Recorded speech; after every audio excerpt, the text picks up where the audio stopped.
Emily Sandé, Hurts, on the hit list on KMFM, and the Chainsmokers are taking over the charts all around the world at the moment with Roses, Don't Let Me Down and Closer all being certified triple platinum. What a year. They are chatting on the show this evening. KMFM. So the last time that we spoke, it was all about Roses, which I saw on your Twitter today. It was announced that it's now triple platinum alongside Don't Let Me Down, alongside Closer. I mean, that's a good few months, right? Yeah, absolutely. I mean, we can't believe it. We were told last night after one of our shows, and it was super excited. Did you even begin to comprehend that was going to happen after, I suppose, when Roses was kind of the first big single, wasn't it? Like the first sort of reintroduction. Yes. Were you kind of expecting this sort of level of hugeness that is definitely here at the moment? Absolutely not. How does it feel? You know, we have always just kind of like, Roses was a turning point in our career where we're like, we're just going to make music for us that feels cool, feels authentic and interesting to us. And you know, when Roses started popping off, it was just really exciting, and it gave us a lot of confidence to move forward and make more music like that. And we never anticipated the sort of success any of these records have had, but it's just awesome to see it happen. And once you have to pinch yourself when you like look at the charts and see what's happening and whatever. But I think what we're most excited about is just the stuff we have coming up, and that it's great when like one of your songs is like doing well, and then you can like not be concerned with it anymore and just more focus on what's coming next. Okay, so what is coming next? We're like super secretive about that stuff for the most part, but really we're working with some really interesting artists that have inspired us, that we think are doing really cool things. More artists along the lines of the past features we've had. Drew singing on some more stuff, which is awesome. So I mean, we're right now, I feel like obviously with the recent success we've had, a lot of artists that are hitting us up, and it's really exciting because it's less even for us about working with a lot of these people. It's just about learning from them. So that's what's really happening right now. Do you find that a lot of people have kind of started, because I suppose when you first start doing this stuff, you have to kind of reach out to a lot of people, because I read somewhere that Rihanna turned down the offer to record the vocals for Don't Let Me Down. Was that right? She did, but I don't even know she heard it for all I know.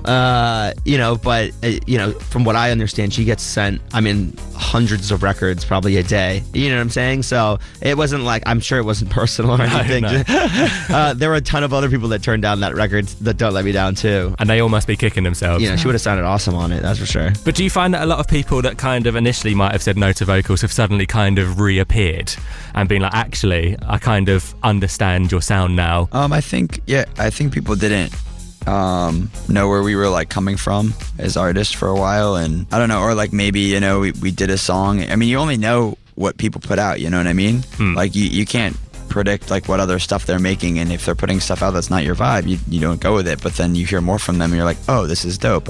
Maybe like we could get along and make a good track together. And I don't know if that has to do with success or just you just hear someone's versatility. I know all our songs are really different, and it was like really exciting to put out Don't Let Me Down after Roses because it was such a different song. So who knows? Sounding so good across Kent on a Thursday evening, the Chainsmokers and Daya, Don't Let Me Down, one of the biggest songs of 2016.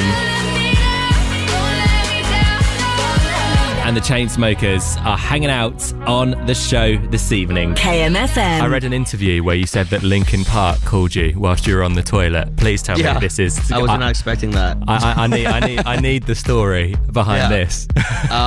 So I had eaten a burrito and it wasn't sitting well. I'm just kidding. Is that not what you wanted? Yeah. I mean more so the Linkin Park bit, maybe not the prelude. I was on my royal throne, and I got like it was like I don't remember, like a 310 number of calls, and I don't know what's wrong with me. I always pick up unknown numbers, and it was like pick it up and it's like, hey, what's up? It's Mike or whatever, and it was like, what? Mike who? It was like, actually no, and you're like, Linkin Park? Like, yeah. It's like, yeah, we're all here, guys. What's up? And you're like, hi. So you had all of Linkin Park on the phone to you whilst you were on the toilet? Okay. And they were just like, they were really cool. He was just like, talk to us about what they were working on, and they were really excited about some things they had going on, and I told them a little bit about what we were doing, and with the intention of hopefully getting together and listening to it and whatever. And I don't know why, I think schedules just like didn't line up, so they never ended up happening. But it was super cool to speak with them. I mean, they're incredible artists. So like, but I mean, that's the sort of thing is like, I'm not used to that. No. I'm used to getting called by like rock royalty while you're on the toilet. Yeah. Did you tell them you were on the toilet, or did you kind of keep that hush? I did the like thing where you like mute the phone when you flush. So Linkin Park, like, you were on the phone to Linkin Park and they had no idea that you were on the like toilet. I asked them like a really like open-ended question. Okay. So tell me like what your favorite song on the album is about, knowing that he would probably talk for like a couple minutes. Yeah. So then I could hit the mute button. That is strong. That is what a story that is.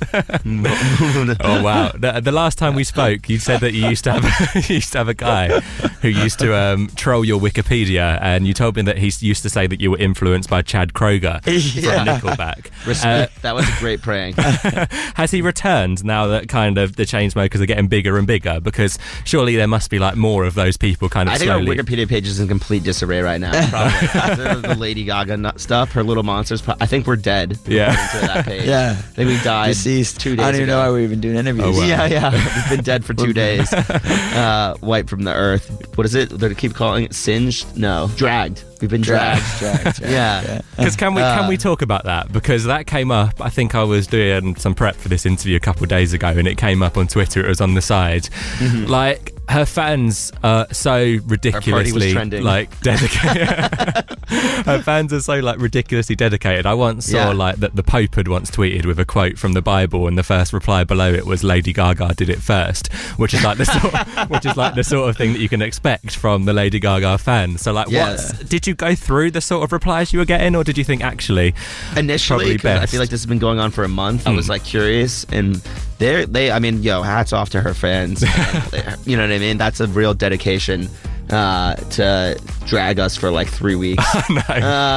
But it was a weird experience all around, and we've been definitely compared in every sort category possible to the Lady Gaga, and we've lost in every single one. So we're looking forward to moving on from it. But Lady Gaga's had a classy response for us, and she's a great artist. I'm just not a fan of that song. And to be fair, your response back was classy as well. Yeah, like thank you. It didn't seem like between you two, it didn't seem like there was anything major going on. But obviously, you've got there never was supposed to this be. It army was just behind. a question. Yeah. It's crazy. It's like they're so mad about it, and then they make it a big story. I could have like named like 20 songs I do like of hers. Always focusing on the negative. Exactly, which isn't how it should positive. be. Yeah, exactly. Somebody tweeted like a photo and was like, "This is Alex and Drew from the Chainsmokers," and it was like 2 garbage bags full of trash. And then I tweeted back at them a picture of a Louis Vuitton trash bag. Good. And that's exactly how you deal with it. Because if you want to be a trash bag, at least be a designer trash bag. And then I deleted it because I was like, this is not a good idea. Talking about your fans, have your fans convinced you to make an album yet? Because I remember reading somewhere that you didn't have plans to make an album unless people really wanted one. And surely now people really want one. It's not because we don't want to do one and we really would love to do an album. It's like we want to know that if we're going to dedicate this time to this, and that like it's going to be that people are going to care about it. And I know that comes down to the art. Like we have to make something worth listening to as well. Yeah. And I think we're capable of doing that. It's just like, like it's hard. It's a hard thing to It's do. a very interesting explanation. Yeah. Should I just say yes? Yeah. We'll do an album. Yeah, perfect. That's happening. exactly No, we what I won't. needed. No, Drew's changed his mind. Yeah. Okay. So Alex said yes, but Drew says no. Yeah. Okay, so really the headlines are have an now going to answer. say that Drew doesn't want an album. That's the new response. Okay, well thank you for chatting today. Thank you. Nice speaking with you. And we're going to hit play on your new track, All We Know. Hey. There we go. Can I leave you to introduce that? Of course. What's up, guys? I'm Drew. And I'm Alex. We're the Chainsmokers, and this is our new song, All We Know. Featuring Phoebe Ryan. Fighting flames of fire, hang on to burning wires. We don't care